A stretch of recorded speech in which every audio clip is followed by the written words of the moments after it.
Hello. Welcome to the Sleepy Cosmos channel.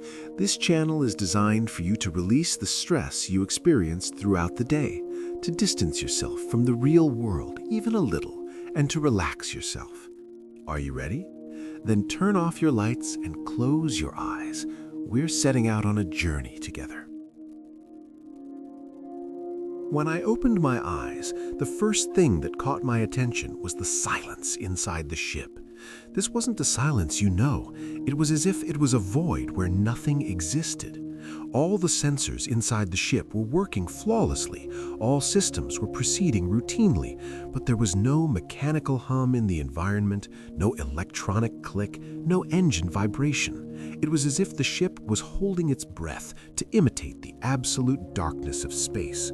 There was a nothingness.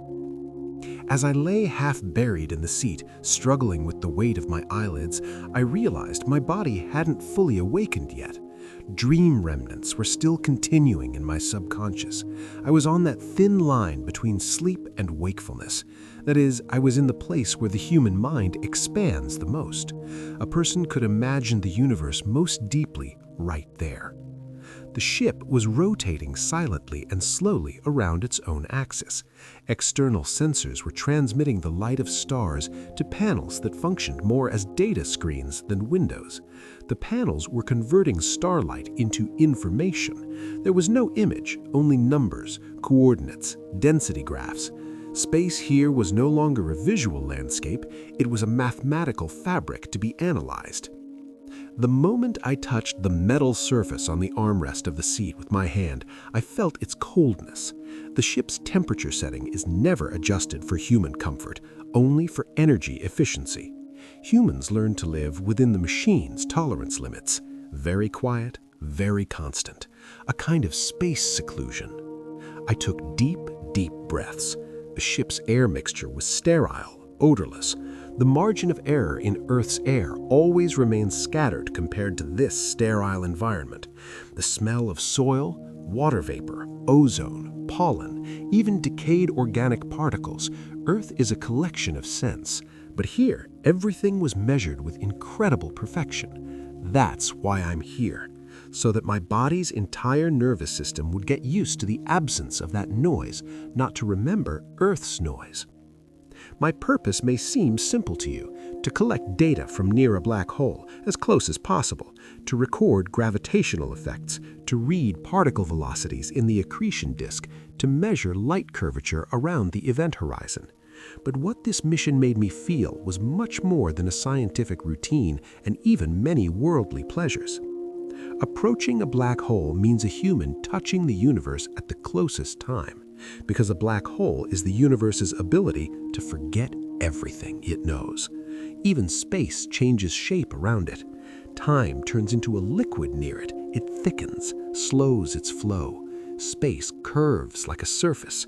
Light loses its line. The daily flow of Earth, human arguments, fighting ideas, the accumulation of millions of years, everything becomes insignificant beside a black hole.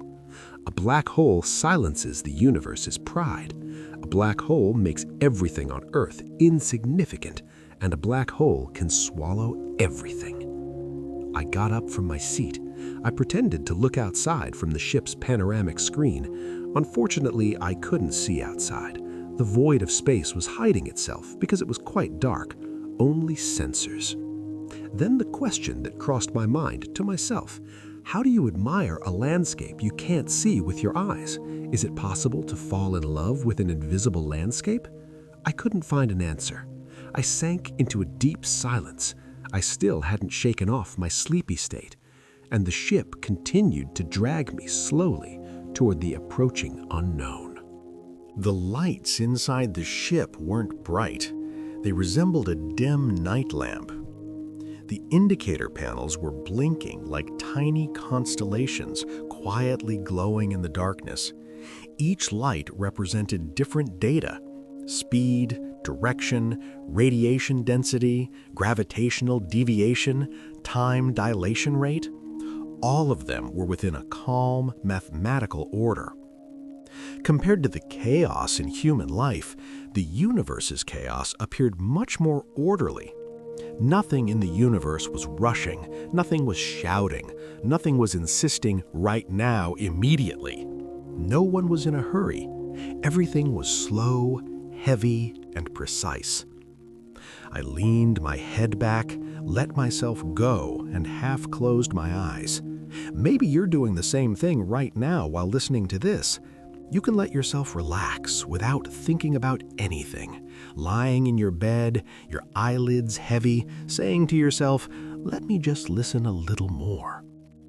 While I'm consciously moving toward a black hole, you're consciously moving toward sleep.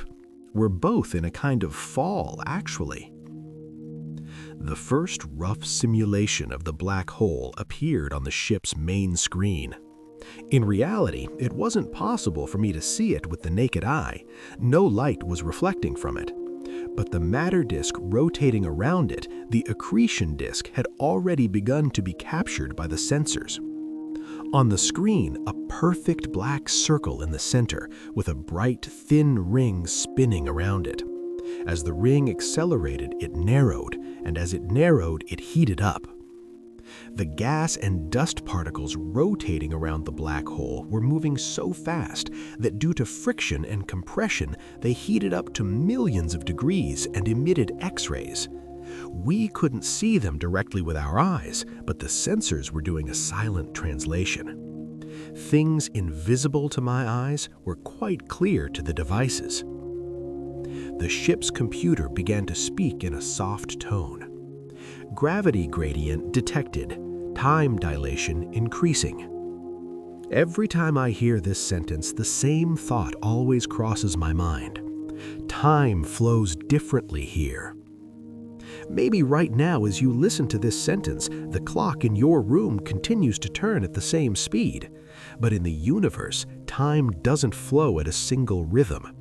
The closer you get to the black hole, the slower time becomes for you. For someone remaining far away, the flow of time outside continues rapidly. If I stayed close enough to the event horizon but still in an orbit outside it for a certain period, while you slept only a few nights on Earth, I might have lived only a few minutes on the ship. This period lasting days for you would only be a few minutes for me. Like those few minutes between sleep and wakefulness, feeling short but full of dreams inside. I slowly passed my hand over the console, sensing a vibration-free metal surface beneath my fingertips. On this ship, no surface exists by chance. Everything has a reason, a calculation, a purpose, just like the universe itself. Black holes are the same. A star dies, but some stars die differently from other stars. When giant stars, much larger than the sun, exhaust their fuel, an inward collapse begins. The core becomes unable to escape its own gravity. It compresses so much, becomes so dense, that no state of matter we know can describe it anymore. Beyond a certain point, the escape velocity exceeds even the speed of light. At that moment, a black hole is born, a region where even light cannot return, where time gets strange. The ship's external indicators were constantly updating the black hole's mass. As we approached, the thinned glimmers of matter rotating around it gave a more stable signal, and with each update, the model became a bit clearer. This black hole was approximately a few million solar masses, tremendously large for us, but in the universe, only an entity that could be considered a middle class.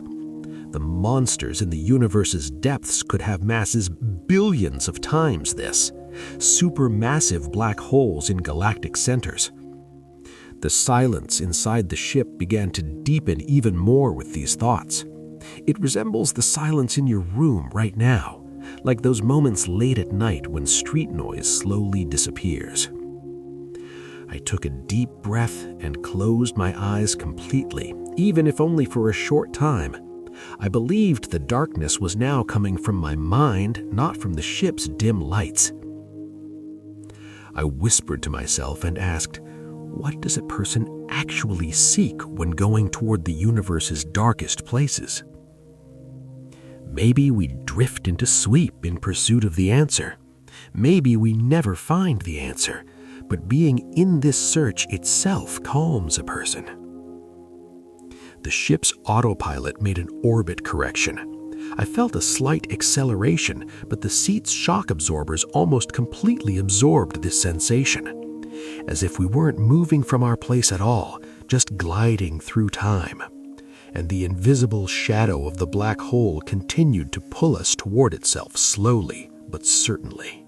When I looked through the ship's windshield, I could barely see the stars outside, as if an invisible hand had erased the sky with an eraser like a board, leaving behind only a deep gray. Actually, the stars were still standing there, but near the black hole, even space was quite different. Light was bending due to strong gravity, changing its paths. Some rays were being pulled inward irreversibly. As you lie in your bed right now, the darkness inside your room may seem ordinary to you. A pale street lamp seeping through the curtain, maybe a faint glow from your phone screen. But here, the darkness behind this ship's window was a much deeper kind of darkness. It didn't resemble the darkness you see on Earth. This darkness had a name, the event horizon. We hadn't reached there yet, but we were already feeling its effect. The ship's time indicator was working synchronized with a chronometer set to Earth time. When I saw them side by side, the tiny difference between them was widening a little more with each second. The ship's internal time had begun to fall slightly behind your time, like seconds turning into minutes, minutes into hours. Time here was behaving like a video playing in slow motion. Maybe, while listening to this, you too feel your perception of time slowing down. Sentences are getting longer, your breath is deepening, your thoughts are softening, as if the noise inside your mind is like a radio being slowly turned down. For me, this isn't just a psychological feeling, it's a physical reality. On the ship's left side panel, there was an indicator reading gravitational drift. This indicator was calculating how much the time at the point where the ship was located had slowed down compared to a distant observer. It was increasing in percentages, rising a bit more every minute. 1.7%, 1.9%, 2.3%. These numbers may seem small to you, but remember, this was just a beginning. As we approach the black hole, this rate will reach levels you can't even imagine. Just one single hour spent on the ship will turn into days, weeks passing outside. And when we approach the very boundary of the event horizon for an observer outside, our time will appear almost completely frozen. But what this exactly means, we'll discuss shortly. For now, it's enough to know that this difference is slowly growing. A soft melody was heard as the ship's automatic system activated, a simple, repetitive, calm motif designed to facilitate the transition to sleep. Perhaps a light melody is playing in your mind right now as well. Maybe you can barely distinguish the music in the background of the video, or you didn't notice it until I mentioned it. A few notes in loops, as if echoing from within space, from a very distant place. Under my left hand, there was a small lever reserved for the ship's observation mode. When I pulled this lever, the ship would stabilize its course with a slowly engaging maneuver, beginning to rotate very slowly around itself, taking a turn slow enough to observe 360 degrees around the black hole. However, we hadn't reached that point yet. For now, we were still in the approach phase. As we approached the black hole, the light from the accretion disk around it was beginning to become a more distinct ring on the screens. One side appeared more luminous and brighter than the other. This, I thought, was a joint play of time and speed. While matter on one side of the disk was moving toward us, matter on the other side was moving away from us. The light emitted from the side coming toward us was slightly shifting to blue due to the Doppler effect, while the light from the side moving away from us was shifting to red. As a result, one half of the circle appeared brighter, the other half dimmer. This asymmetry also clearly showed that the black hole was rotating. Yes, this black hole wasn't just a collapsed point. It was also rotating, just like planets, just like stars, just like your own thoughts rotating around your mind. Perhaps you too, before falling asleep at night, have many negative thoughts passing through your mind. Am I doing the right thing? What will happen tomorrow? I wish I had done that differently. Endless thoughts that drag you down and stress you out. But here, what was rotating around the black hole wasn't regrets, but stellar remnants. Gas, dust, plasma, torn particles, all rotating around a center we couldn't see with our eyes, accelerating, heating up, and finally disappearing. At least, that's how it appeared from the outside. On the display panel in front of the ship, there was a humorous warning that read, "Spaghettification Risk Zone." It wasn't a technical term, but it was written that way to keep the crew motivated. This process, called spaghettification, was about how when you got too close, the black hole's gravitational gradient would magnify the difference between the lower and upper parts of your body so much that it literally meant you would stretch and thin out. We had no intention whatsoever of entering such a zone. Our actual goal was to orbit at a distance that could be considered safe from the event horizon and take measurements. But when thinking about black holes, the word safe wasn't a very comforting word. Perhaps in your life, too, there are places you consider safe zones, topics you hesitate to approach someone about, or emotions you postpone confronting, memories you avoid talking about. We too had come here only to approach the black hole, look at it from afar, try to measure it and understand it. The ship's sensors were mapping the space-time curvature forming around the black hole. You can imagine it like a grid. Normally, when you imagine a flat surface, the squares you draw remain equal to each other, regular and orderly. But here, the squares were bending around the black hole, collapsing inward like a flexible rubber sheet with a heavy metal sphere placed in the middle. And we were circling around the edge of that collapse. Perhaps you too, before falling asleep at night, have experienced a similar feeling of collapse in your inner world.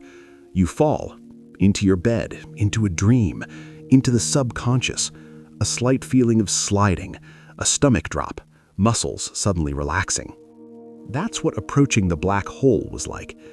Inside the ship, time still felt like it was flowing normally for us. My heart was beating at the same tempo. My breathing was going in and out at the same rhythm. But the time difference between us and Earth continued to grow, and as the hours progressed, this difference became even more significant. Now, I want to tell you something very interesting. Perhaps while listening to this, you will have already closed your eyes. Perhaps even the shadows on the walls will appear softened. Right now, as you listen to this story, outside your world, there truly are countless concepts of time flowing at different speeds. On the surface of a neutron star, time is slower. In intergalactic space, faster. Near a black hole, much slower. And inside a black hole, we don't even know for certain what time means. Nowhere in the universe is there a single common clock. Every place slightly bends time according to its own gravitational field. This means the moment you hear this sentence and the moment I say this sentence are absolutely never the same and will never be the same. But what's really important for you is the clock you feel in your body, the beating of your heart, the rise and fall of your breath. Perhaps right now you want to slow your breathing down a little more. Take a deep breath through your nose as if counting to 4 in your mind, then let it go with the same calmness. Even the ventilation system inside the ship was working with a rhythm almost similar to this, a silent hum, a constant background sound, with a slight hum, though not completely silent, a safe background that fills the mind without even being aware of it. Over this background, the numbers of the black hole were flowing. Mass, stable. Radius, Schwarzschild limit calculated. Rotation speed, several times around its own axis per second. Event horizon distance, we're getting closer every passing minute. At this point, the ship's main screen gave its second warning. Approaching safe observation orbit distance. Manual confirmation awaited. I hesitated a bit. My fingers paused briefly between the keys on the control lever.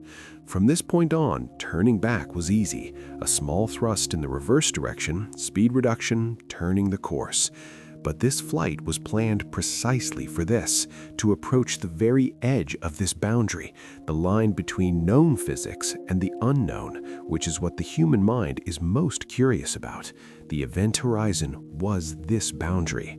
For someone looking from the outside, it appears like a Berlin Wall, a boundary where light cannot escape, where time virtually disappears, stops. In reality, there is no visible wall in space, no sign, no line, no momentary color change, just a threshold of no return. Just like sometimes in life we pass through without even realizing. Sometimes you make a decision without being aware and arrive at a time from which you can never return, but you only realize that time years later when you think back, wondering, did I do the right thing or the wrong thing? That's exactly what the event horizon of black holes is like.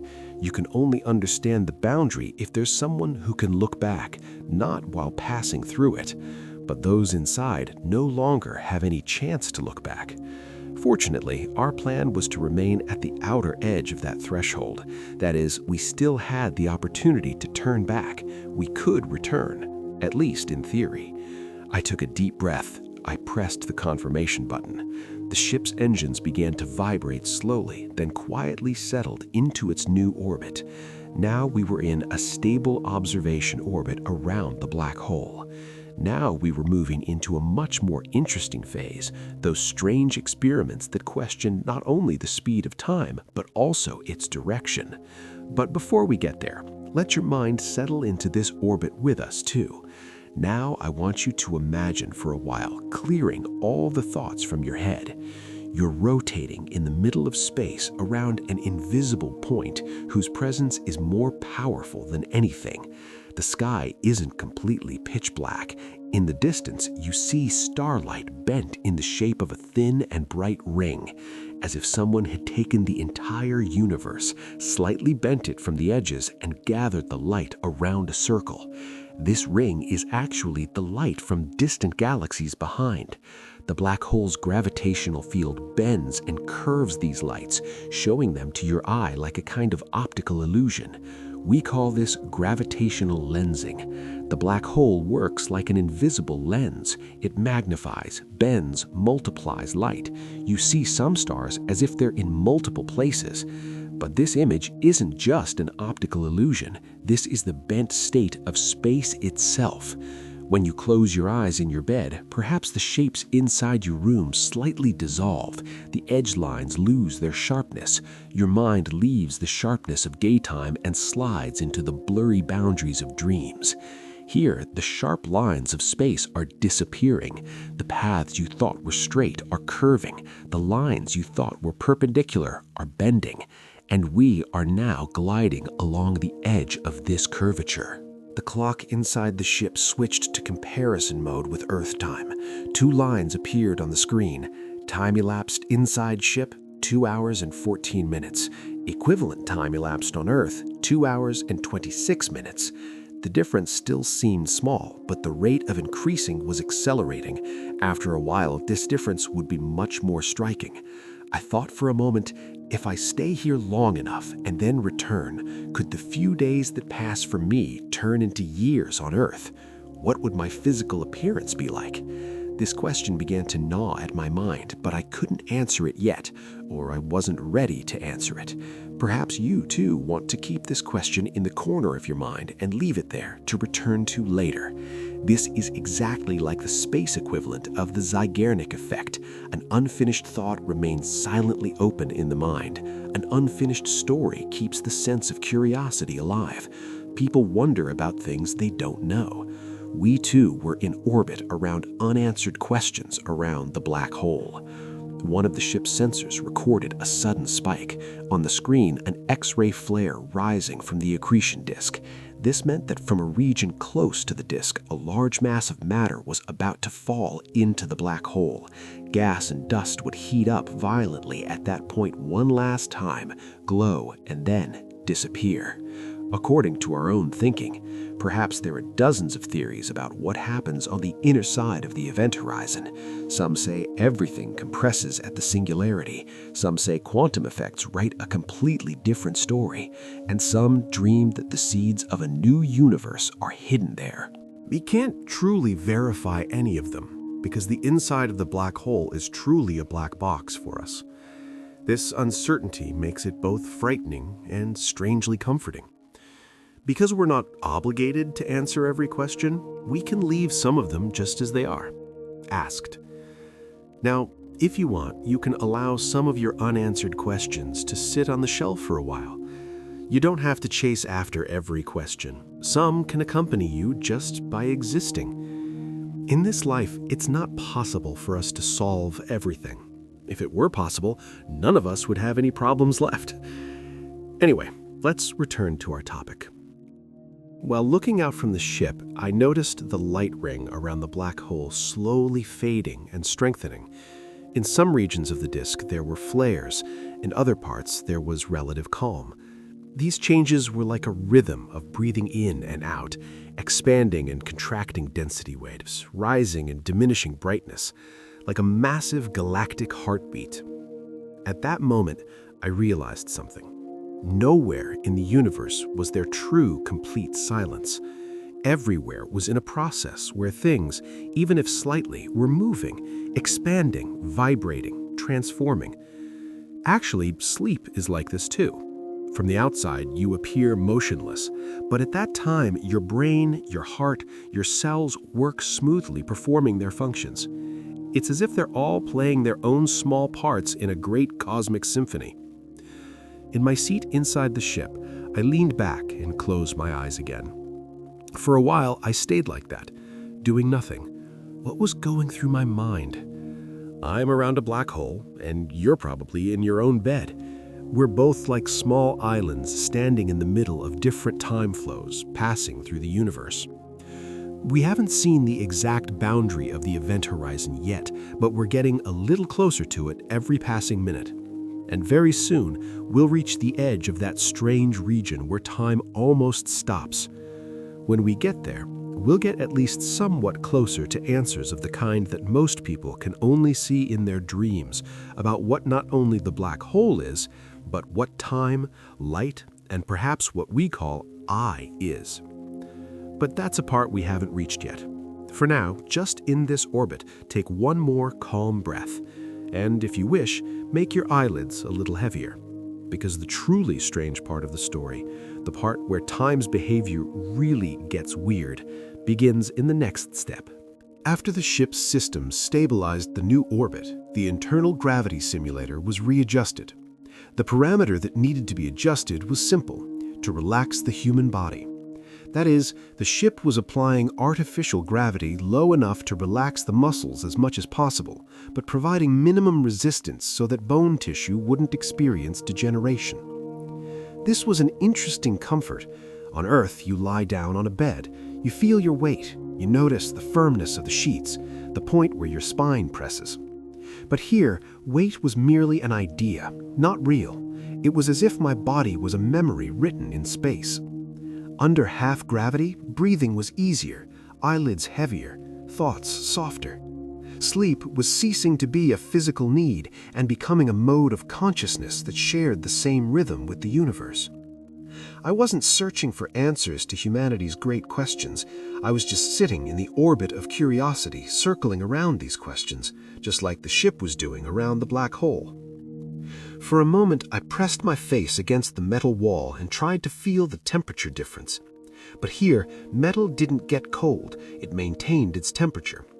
A material doesn't have feelings like a human does, but here, the thing that had feelings was gravity. Suddenly, I remembered something I heard when I was little. Gravity is the universe's equivalent of love. It connects everything to each other.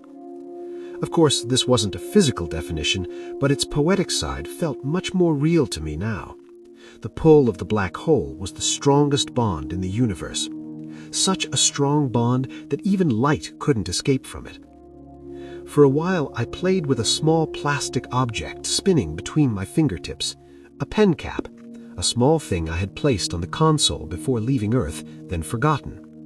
Now, in the middle of this metal room, it was slowly rotating in the air, then hitting my fingers and gliding again. When gravity is weak, letting go is easy. Things we can't let go of in the human world, resentments, fears, ambitions, lose their physical foundation here. There's no weight to hold on to here. You can give up everything very easily here. Giving up didn't feel exhausting for the first time. For a while, without thinking about anything, I just listened to my breath. The dim blue light of the data panels was allowing my eyes to close. The ship wasn't communicating with me in any way. Just then, a warning appeared in the system. Event Horizon Reference Image obtained. This meant the outermost circle had clearly entered measurement. We weren't at the boundary yet, but the space-time curvature was now being read by our devices as structural distortion. What did this mean? The light of stars had lost their ability to travel linearly. A light, while coming toward you, would suddenly curve, scatter in another direction, or turn back and disappear. Space was no longer a line, it was a flow. You remember when you put your hand in water as a child, the water around your fingers curved. Here, light was curving just like water. This curvature wasn't a visual effect, this was the mechanics of the universe. I opened a graph. The y-axis showed the intensity of light, the x-axis showed time dilation. Near the black hole, this graph was disappearing into a valley, as if there was an invisible trench swallowing the data. On another panel, the ship's forecast simulation opened. After 2 hours, time difference 8%. After 4 hours, 17%. After 12 hours, 60%. While half a day would pass on Earth, only a few hours would advance here. While thinking about this table, I thought of people who can't wake up in the mornings. The alarm clock rings, you incorporate it into your dream. The time of the outside world tries to push you while you try to hold on inside your internal clock. Right now, I was in a place where the universe allowed this. The outside world was fast, I was slow, and nothing was forcing me to hurry. I had slowed down life here. When I was on Earth, I always wanted to slow down life, but it was never possible. But here, I had truly taken control of time into my hands. Perhaps sleep is valuable to you for this reason too. There, no one wants you to speed up.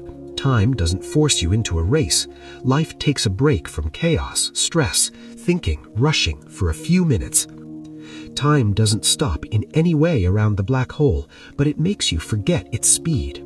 Then I started thinking to myself, while I was here, who knows what events were happening on Earth? A child's baby tooth might be falling, someone might be falling in love for the first time. An earthy smell might be rising in a garden, rain might be starting somewhere. In another place, innocent people are being killed. Maybe in another place, people are very happy. Right now, I was far from all of this, but I was at a distance that could bend their time. A black hole was filling my mind while emptying the inside of time. Afterwards, my inner voice called to me. Being on the edge of the unknown is the most understandable feeling. When the cabin lights of the ship dimmed a little more, I closed my eyes. In my mind, the silhouette of the black hole was appearing. The ring of light spinning around it was spiraling inward. In physics, this was called the photon sphere, the region where light, due to the pull at the center, spins in a narrow ring orbit and cannot escape. Think of a ring that even a particle of light cannot escape from. Light is the fastest entity in the universe, and here, even this speed is defeated. A human's strongest aspect is thought. Thought can make a person do anything, and here, even thought can be defeated. Accepting this was comforting. Suddenly, the ship screen flashed a soft blue. Would you like to enter sleep mode? My body answered before my mind. My shoulders relaxed, my jaw eased, my breathing cycle lengthened. Sleep here was not an escape, but a threshold, just like the event horizon. When my eyelids grew heavy, I whispered to myself, "We're not falling yet. We're just learning to approach." When the ship's lights completely switched to night mode, the cabin became nearly invisible. Behind, there were only the breathing lights of the control panel, rising and falling like a ribcage. There is no night in space, but the body wants to recognize darkness. Darkness puts people to sleep. Space, however, turns everything into a dark memory. For a while, I just listened to the low-frequency vibration of the engine. This sound came from the ship's forward propulsion engine, ion drives, a series of tiny explosions accelerating atoms one by one, then releasing them into infinite emptiness. The sound doesn't reach the human ear, but you feel its vibration. That vibration was, in a way, like a heartbeat, the ship's pulse, a silent rhythm keeping me alive. For a moment, I thought, I wonder what time zone is being experienced on Earth. The early morning lights might be hitting the windows there. Perhaps some people are trying to get to work. Some are just smelling coffee. Some might still be staring at the ceiling after sleepless nights. I, however, was here, at a point where time was torn. In the pull of a black hole, all of humanity's rhythm begins to break. With this thought, I opened one of the ship's side screens and ran a spaghettification simulation. This was an ironic habit, like watching my own death. What happens to a person if they get too close to a black hole is known as spaghettification. The gravitational difference between your feet and your head stretches your body. Atoms align. A person is pulled like a rope and eventually loses structural integrity. This may sound terrifying, but here, when I ran the simulation, the graphics simply meant gravity reducing everything to a single dimension: the body, the ego, the fear. It made me smile. Perhaps you too might have shuddered for a moment while listening to this, because the thought crossed your mind that all fears are a miscalculation of distance. The ship's central computer spoke in a static tone. Schwarzschild radius reference point calculated. This was the theoretical threshold value of the black hole's event horizon boundary. We were still far outside that boundary. We wouldn't fall in. We would only approach, look, learn, then return. Just like in dreams, you fall, but you wake up just before hitting. You run, but the scene changes before you're caught. You see, but meaning cannot reach its end. The mind simulates the event horizon according to itself. For a moment, I approached the cabin window. I was going to say there was nothing outside, but even nothingness was actually an entity. Starlight was no longer linear. The orbit simulation was drawing an invisible field, bending light like a magnet on a signboard. The ship's optical module gave the deviation rate of distant starlight, 0.0036%. This number seems insignificant, but the universe distorting this early meant unusually strong gravity. What did this mean? The black hole's effect was felt even from here, and I, as a human, was perceiving this as silence. Perhaps you too noticed a silence while listening to this, the silence in your room, the silence in your mind, the relaxation of your body. Silence has a sound. Slow heartbeat, deep breath, consciousness drift. Another report appeared on the ship. Delta time perception, 12% slowdown probable. This was a result at the perceptual level. Not the body, but consciousness would slow down. I thought to myself for a while, the slowing of time is not the loss of speed in living, it is the increase of one's own awareness. I closed my eyes. I noticed how much this resembled sleep. A person falling asleep also loses time, a time period actually passing from their life. Dream and reality mix. You have difficulty distinguishing them. Consciousness passes from one dimension to another. In physics, this is called a frame of reference. In sleep, your frame changes. In a black hole, your frame changes. Both carry you to another time. Perhaps this is why people love sleep stories. They too are small black holes. Suddenly, my memories surfaced. My first telescope image on Earth. At 12 years old, in the schoolyard, I was holding a small telescope between my frozen hands. I had seen the moon's gray surface clearly for the first time. It was like looking at the edge of another world. Now, however, I was beyond even another world, at the edge of an abyss. I couldn't have even imagined this as a child, but this abyss was offering calmness. Another silent sentence came to my mind. The darkness of the universe is kinder than the darkness of humans. The darkness of the black hole doesn't judge anyone. It doesn't remember crimes, shames, mistakes. It pulls everything equally. No one has superiority over anyone. Even light is not privileged. There was a strange sense of justice here.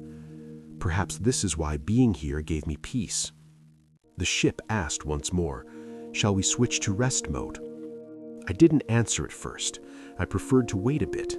I let my shoulders sink into the seat a little more. I wanted to listen to the flow of time a little longer. Then I murmured, "Yes, but not to sleep yet, just to the taste of closeness."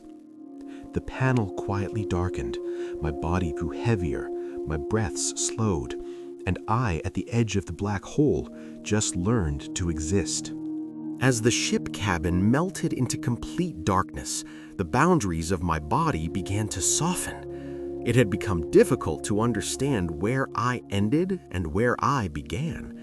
As sleep approaches, it erases the lines of the self. Space does the same.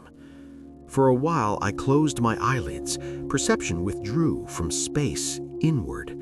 The ship was still moving, very slowly but irreversibly toward the black hole.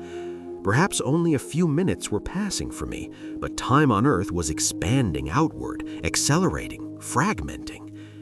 The age of people on Earth was increasing. Here I had suspended the mathematics of aging. This thought had a strange lightness. The fact that the human body was condemned to decay had no meaning on a galactic scale. Every human life consisted of only a few billion seconds. We all lived for a given time, and afterward our traces were erased from life. Yet this black hole had maintained its existence for billions of years. It was a center of patience that bent light inward, consumed time, reshaped atoms. Here, as a solitary traveler, I was touching that patience. For a moment I looked at my hands. I moved them. I tried to feel my bones. Since the ship kept gravity at minimum, there was no joint pressure. The human body loses its meaning in emptiness. A body is a mass, a scale. Here, one pan of the scale is missing. This lightness also dissolves the burdens a person carries throughout life.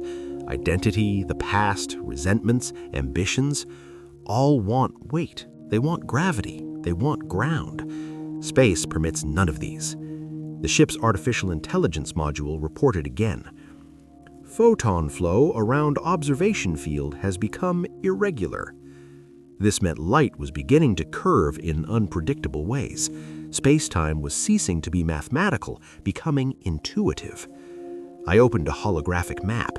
The starlight around was spiraling as if rotating inside an invisible whirlpool. The system was marking each point of light with a redshift. Doppler effect. What approaches shifts to blue, what recedes shifts to red. But here, everything was red. Everything was receding. Even me, I was receding from myself. I closed my eyes again. An image appeared, a scene from my childhood. My father's voice was echoing in my mind. If the universe frightens you, it means you haven't understood it enough. Now that I think about it, the universe doesn't frighten me. Its vastness, its inexplicability, its silence, its mystery, all are calming. The human mind gets cramped in small rooms. It doesn't get cramped in the universe. One's own non-existence is not fear, but freedom. Suddenly, I opened the memory archive on the ship. I selected an audio recording. It was a section from astrophysics notes, and it read, "Black holes actually exist not to swallow, but to keep. Information is not lost. It is released again through Hawking radiation." To think that even information doesn't die, it does a person good. Memories may not be lost. Life's accounts may be preserved somewhere in the universe. Every sentence I'm constructing right now might be stored somewhere in the universe. Perhaps every breath you're listening to right now is part of this recording. The ship's engine vibration decreased a little more. This meant speed had dropped. As you approach, speed drops because control of acceleration is necessary. Theoretically, if you get too close, you can reach the speed of light, but you may never return inside. Here, speed means balance, not escape. Sleep is the same way. If you fall into sleep quickly, you enter a nightmare. If you fall slowly, the dream carries you. One last piece of data appeared on the ship's screen. Psychological pressure low. The reduction of internal pressure. The universe is a force that silences our internal monologues. Here, there's nothing shouting. No crying body, no trembling ego, no competition. Only one sentence remains. Continue. I took another deep breath. My rib cage expanded. My body softened like a cushion. My neck muscles released. The boundary of mind disappeared. The ship asked, "Would you like to enter sleep?" This time I didn't answer. Even answering was too much. Silence answered on my behalf.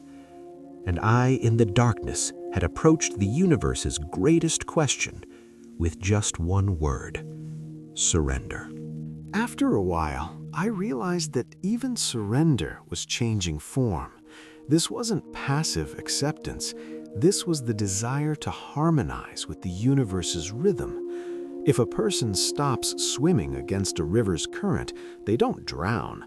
The current already carries them. Space was like this too. Even with my eyelids closed, I could feel the black hole's presence. This wasn't an image, this was a pull, a call. Don't you think life sometimes does this to people too? It pulls you toward places you don't want to go. You start to resist. Then when you give up resisting the pull, peace begins. A new anomaly appeared in the external sensors. Gravitational wave probability, 14%. This meant there could be a vibration in the space-time fabric. Two neutron stars might have collided. A black hole might be merging with another black hole. We cannot hear these vibrations, but instruments measure them. Gravitational waves are not sound, they are the stretching of space, just like the stretching of the boundary of consciousness during sleep. For a moment, I opened my eyes. The cabin was still dark. At that moment, another warning came. Internal time inconsistency value increasing. Internal time inconsistency. Actually, this term means the breakdown of synchronization near the black hole. Clocks still tick-tock, but they can no longer be compared. Each observer connects to a different future. My future, perhaps a few more minutes in this ship. The outside's future, hours in the world of humans. This difference could drive a person crazy, but it was calming me. Because the fear of losing time gains meaning in places where time is limited. Here, time is expanding. Here, time is dissolving. Here, time is losing its dominion. Slowly, I sat up. I took a glass of water. I released the water into the air, and the liquid began to float as a spherical drop. My body pulled back. That drop glided slowly in the cabin. I caught it with my palm, drank it. The water had no weight. Water just existed. This is what a person understood. To exist was enough. Approaching the black hole wasn't a rehearsal for death. This was the naked state of existence. Perhaps your eyes are closing while listening to this. You're approaching your own darkness, your own event horizon. Sleep is like a boundary from which thoughts can never return. Dreams are drawn into consciousness. Memories bend. Time slips. Perhaps that's why people say, "I surrendered to sleep." Sleep cannot be resisted. Sleep is a pull. The monitor on the ship opened another graph. Gravity gradient rising, photon deflection angle widening, Doppler shift reddening. All were giving the same message: we're approaching the center. But the center is not chaos. The center is the final form of order, like the deepest point of water, silent, cold, steady. I leaned back into the seat again, let myself free. The voice passing through me at that moment said, "When a person releases their own weight, they become lighter." I released my own weight. There was no such thing as weight in the universe. Weight was just the calculation of pull. A system notification following my thought came. Psychological resistance dropping. Resistance decreasing meant sleep approaching. Resistance decreasing meant fear of death melting. Resistance decreasing meant the person resembling the universe. Now another scene immediately appeared in my mind. A person lies down in bed on Earth. Darkness begins. The body grows heavy. The mind closes. This too is a black hole resemblance. While sleep meant a small annihilation every night, every morning meant a small rebirth. The universe has been doing this for billions of years. Black holes are born, stars die, elements recombine. Iron, oxygen, carbon, one day burning in a star, one day becoming your body. You are stardust, I am stardust, and we're returning to the stars, in consciousness, in sleep, in imagination. The ship asked a last time, "Shall sleep protocol be initiated?" This time, I didn't hesitate. I turned my head to the side, closed my eyes. I murmured, "Initiate." "Come on," I said. The system responded with a dim hum. Pressure dropped, sounds muted. The ship's rhythm turned to a whisper. And I, at the edge of time, in the embrace of darkness, at the shore of consciousness, let myself go. Not until sleep came, but until nothing mattered anymore. As the ship's sleep protocol engaged, all indicators inside the cabin dropped to minimal level. Now only a single data line is active. Tracking, safe orbit, outside event horizon. So I'm at the boundary, but not in collapse. I won't go inside, I'll only observe, just like you observe your dream behind your eyelids. I leaned my head against the back of the seat, and the vibration inside the cabin dropped to an almost imperceptible level. Everything seemed to have grown heavier, but this weight wasn't like Earth's weight. This was the weight of awareness. Now thoughts began to come in small fragments. The mind was working like a machine programmed to rest. The black hole's graph updated once more and stabilized with a soft animation. The simulation was no longer changing, because I was now at the necessary distance. When a person reaches the answer they're looking for, they fall silent. When the universe reaches its center, it turns to darkness. I fell silent. Now there was only breath, calm, constant, a rhythm entering and exiting the ribcage like a wave without foam. A while ago, I had said that approaching the black hole was a rehearsal for death. Now I want to correct this. This is a rehearsal for the simplification of life, because life consists of only three things: existing, changing, and letting go. I did all three. One more piece of data glowed on the screen. Consciousness activity, low. I smiled. A machine could measure my mental speed. I loved this irony. There was no system watching me. There was only an environment reading my rhythm, guiding me to sleep. Sleep, whatever it is for you now, is the safest zone in the universe for me, because no black hole can claim your dream. The ship's audio module spoke one last time. Rest confirmed. Communication closing. Closing. This is exactly it. Not the end of the story, but the change of rhythm. I closed my eyes. No panel light was bothering me anymore. My body relaxed, my mind descended to the bottom like a stone sinking in water. I heard the last sentence within myself, neither loud nor dramatic nor heroic, just a whisper, not falling, but resting. There was peace even in the darkest place in the universe. I fell asleep at the edge of that peace. And thus, the story didn't end, it just became silent. As sleep took complete possession of my body, the ship surrounded me like a silent cocoon. Control was no longer mine. I was simply flowing. Deep breaths lost their rhythm. Consciousness turned into intermittent interruptions. Thoughts ceased to be words. You don't want to say anything. You don't want to think anything. You just stop. And then, from within the darkness, an awareness emerges. One last internal sentence. I've come this far. This is enough. I didn't touch the black hole. I didn't harm it. It didn't call to me either. We simply accepted each other. This acceptance contains a rule simple enough to extend across one's entire life. Being close is not possessing. Seeing is not consuming. Existing can be enough. Space teaches this.